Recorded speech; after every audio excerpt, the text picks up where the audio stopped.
So today I'm going to be talking about how to have a good and effective preseason. And now when I say preseason, I sort of mean, preseason slash off season. Basically the months when basically from like May when your season finishes to September all the way to when the new season starts. So from that sort of, what is that, 4 or 5 month period, basically how to use that effectively and how to make sure that you're in top condition for the season coming up. Because obviously we all want to be in crazy condition. We all want to be at the top of our game for when the next season rolls around. So obviously we can win games, win leagues, win cups, all of that. So today I'm going to show you how to use that 4 or 5 month period effectively to make sure that you're ready for your up and coming season.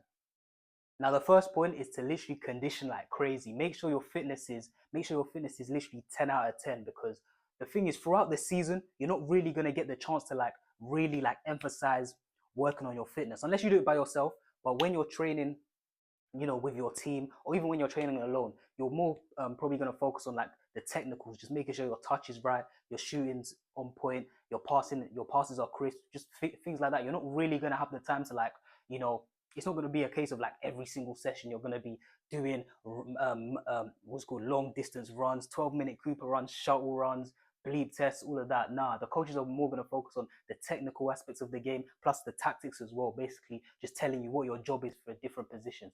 And plus, another thing as well is that who wants to be doing like shuttle runs and bleep testing like November when it's mad cold in the UK? Like nobody wants to be doing that. You want to be putting in that work in like the early summer months, so you're so you're ready for the season, so your fitness is on point. The thing is though, don't neglect the technicals. Obviously, don't just spend the whole summer just running and no ball work. Obviously, that's silly. At the end of the day, you are a footballer. However, the reason I say condition like crazy is because it's much easier to sort of, let's say you've stopped playing football for like a year or something. It's much easier to get your technicals back up to the levels that they were than to get your fitness back up to the levels they were. I feel like fitness, it's going to take a long period of time to really get back up to where you were at elite fitness, at your what's called at your elite fitness level. But with technicals, literally like what, 1 or 2 weeks you're back at it. Like I remember it's happened to me where I've been injured for like maybe a month.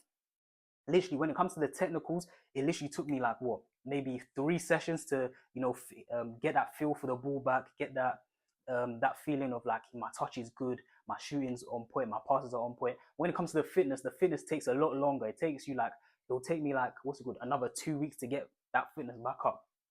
And obviously you can see this is true as well, because I know you've seen them training videos where you see like you see managers who are former players, and they're pinging the ball about, their first touch is on point, like they're shooting, everything's hitting top bins, like guys like Arteta, guys like Alonso, and these guys have been retired for like, what's it called?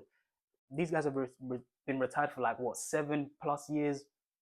Even the older managers as well that used to play ball, you can still see that the technicals are always going to be there. Even a guy like David Beckham, you see him hitting free kicks. You see Wayne Rooney hitting free kicks. The technicals are always going to be there. But ask someone like Wayne Rooney to play in a match for 90 minutes, the guy might just die of cardiac arrest. You know what I'm saying? Because, like I said, the fitness aspect is the one where it's like that takes so long to build back up. Whereas the technicals are always going to be there at a certain level. Like I said, that's why you see all of these former players. They still have it. You see guys like Ronaldinho. Sometimes he's still doing the Joga Benito. He still got it. Basically, I feel like you don't lose the technicals. It's just the fitness and like the sharpness and the speed you lose. So yeah, in preseason, just make sure that you condition like crazy. Just make sure your fitness is on point. Just get that on point, and trust me, when especially in the off season, make sure you get your fitness on point in the off season. Then in preseason, that's when you really sharpen your technical tools. When you go back to like your preseason team training, that's when you can really sharpen up the tools. Use that like what, 3 4 week period to like sharpen up your tools, get your touch on point, get everything on point, wherever you need to work on in terms of technicals and tacticals. So when you get into the season, you're just ready. You feel like a beast. So yeah, that's the first point. Just prioritize conditioning, prioritize your fitness. Now the second point is, as a young player, make sure you have balance. Basically, make sure you mix in football with a social life as well, simply because as a young player it's tempting to like go on this mad montage of, oh yeah, I'm grinding, like I don't want to do anything, I don't want to party, I don't want to see my friends, I'm just grinding on football right now. You see them guys who put on their story like every single day they're at the Astro, they're like, yeah, we're grinding, we're putting in the work and all of that. You know, them guys. But to be honest, yeah, if you're just every day just constantly just playing, what's it called, 4 or 5 hours of football, by the time you get into like your preseason training back with your team, you're gonna be burnt out. You're literally gonna be sick of the sight of a football. So literally just make sure during the preseason, obviously the days you are at the Astro, make sure you're obviously putting in that work, but make sure you balance it out with certain other things. You know what I'm saying? Go see your friends, go spend time with whoever you want to spend time with, go do other things as well, just as long as they're not completely like destructive to your game. Obviously, I'm not saying go flipping snort lines of coke, that's not what I'm saying, bro, or go drink beers or anything like that, because obviously that's just gonna fuck up everything. That's going to ruin everything. But just make sure that there's a balance so that you don't feel burnt out before the season's even started. So, for example, literally, I'd rather you be doing like 1 hour of training 7 days a week than do like 5 hours of training 3 times a week. You know what I'm saying? Because obviously, 5 hours of training, if you because 5 hours of training, think about it. That's cool on the days that you're motivated, but think about the days where you don't really feel like it. You're like, oh, my days, I don't want to do it. You're just gonna end up missing those days because in your mind you're thinking, bro, 5 hours is just long. But obviously, when you're motivated, 5 hours is calm. But them days you're not motivated, you're like, oh, 5 hours is just too long. But if you just say to yourself, yo, 1 hour every day, or maybe 90 minutes every day, even on the days where you're not really feeling it, you wake up, you're feeling like shit, you're gonna tell yourself that, yo, at the end of the day, it's only an hour in it. It doesn't take up too much of the day. Let me just get it done. You know what I'm saying? So you're gonna end up being consistent in the long run anyway. So yeah, that's the second point. Literally, just make sure your training sessions are at appropriate length. Yeah, your training sessions are at appropriate length, and that you have balance outside of football, obviously. And like I said, I know as a young player, you see these like montages on Instagram of like athletes. You know the videos where they're running up hills, they're sweating in the gym lifting weights, they're banging the hammer on the tire and all of that. But bro, obviously those are motivational, but you can't be doing that every day. Like you have to just take it still. To be honest, the hard work is more just the boring stuff, the disciplined boring stuff, just little things, just like staying back another 20 minutes to work on your free kicks. Literally, it's not that it doesn't sound that exciting, but that's really the things that make a difference. So yeah, that's point number two. Literally, just make sure that you have a good balance, so you're not burnt out before the season starts. So you still have that enthusiasm, you still have that enjoyment of the game while being at your top performance level. Now, this last point is for the slightly older players. So I'm talking about like probably like 13, 14, 15, 16, those sort of ages. And it's literally just go to like just try find various tournaments that you can go to in the summer, various like training sessions, meet up with various people, like go down to your Astro, meet up with people, try to arrange sort of, let's say you've just met a guy at the Astro, try to arrange a thing where it's like he brings his group of friends and you bring your group of friends, and you just all train together, or you just say, yo, we're just gonna run like a seven-a-side match. Just little things like that. And like I said, just go to like other tournaments around your area, just to keep yourself sharp, just to keep yourself sharp. And another thing as well is that it breeds competition. Instead of you just training by yourself the whole summer, which is obviously is still good, but you still need to that competitive juice inside you. You still need that competitive environment where you're actually going up against other people. You know what I'm saying? To really replicate like a match, because obviously in a match you're not just by yourself in a match, you're competing against another team. So obviously in preseason, if you can go to tournaments or find other guys to train with or do training sessions with, obviously that's going to breed that competition, which is good for you. Like me for example, this summer just gone, I was what's it called? I was joining in like training sessions with my boys, like what my boys from like that I knew from primary school, from secondary school, from sixth form, or just bringing all of them man together and just saying, yo, let's just do a training session, or let's just run a game, whether it's 7 aside, 9 aside, even 11 aside, just running a game, just being compared, just making sure the games are competitive at a good standard.